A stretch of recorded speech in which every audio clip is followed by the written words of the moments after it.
being in a community, you all interact together, and being in a family, right? Everyone has a different voice, but when they work together as a family, as a unit, there's harmony. When they're not, there's disharmony. And so that's how our hormones work too.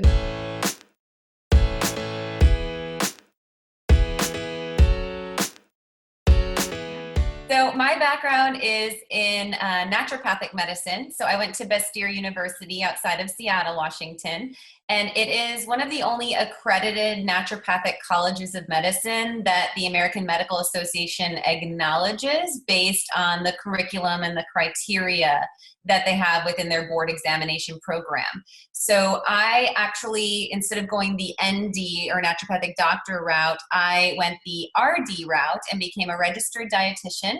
And I quickly moved from the Seattle area to Houston, Texas for the Texas Medical Center. And I did all of my dietetic rotations and checked off all my boxes. And then I worked for 3 years for a physician's practice group.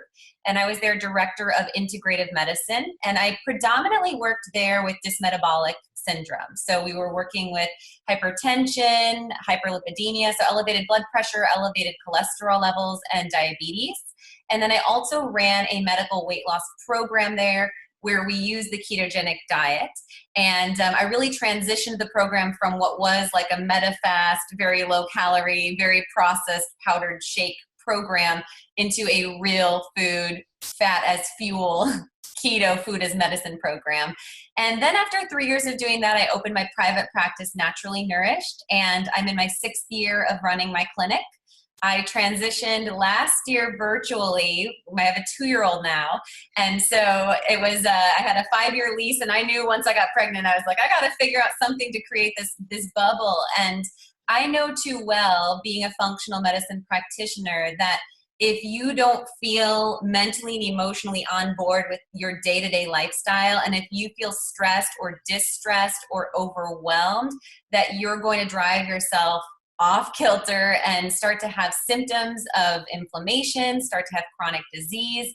And with a personal history of autoimmune disease, I decided I needed to bubble wrap. And that was really the premise, and I think the driving force of putting out my new book, The Anti-Anxiety Diet, because I have found that when I'm looking for root causes, even if I'm addressing leaky gut, even if I'm addressing progesterone deficiency or estrogen dominance, or even if I'm addressing toxicity, that really one of the Achilles heels of wellness is anxiety or HPA axis imbalance.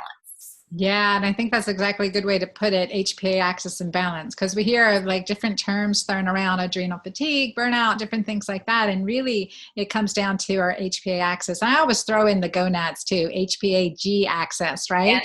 And thyroid. And T, HPA-TG axis. It just gets really chunky then though. It does. It's a really long, but we imply them when we say HPA axis, because every organ interacts with every other organ. It's like being in a community, you all interact together, and being in a family, right? Everyone has a different voice, but when they work together as a family, as a unit, there's harmony. When they're not, there's disharmony.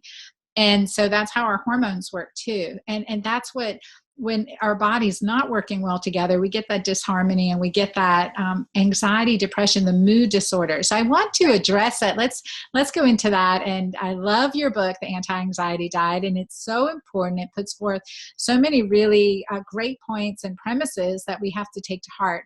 So let's talk a little bit about anxiety and how we get that, because it's definitely a part of a woman's life, a man's life, anyone's life at some point or another, right? Yes.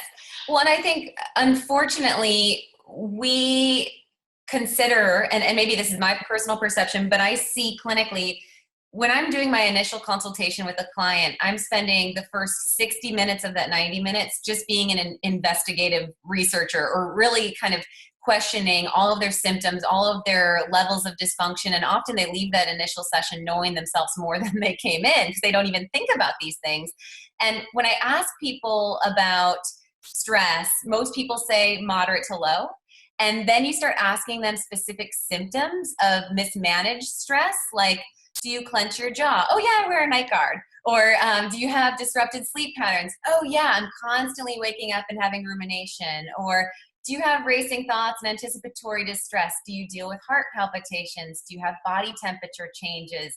Are you dealing with fatigue? I mean, you go through then the rigmarole, and it's like check, check, check, check. Well, whether you want to deem it anxiety or unmanaged stress, or chronic stress demand that you don't have the tools to be resilient with, I think that my book is a great fit. And we really go into it with that mindset of, beyond those of us that want to coin or label the term anxiety, that we want to, or I suppose it's just me, I want to ensure that I'm really giving you the tools in your tool belt for the chronic stress and the multi-hats that we're wearing. We also, as a society, have this demand and this kind of award mechanism of, you should be a working mother, you should be wearing 12 different hats and doing 12 different things, and you just do it. This is just aging. This is just normal.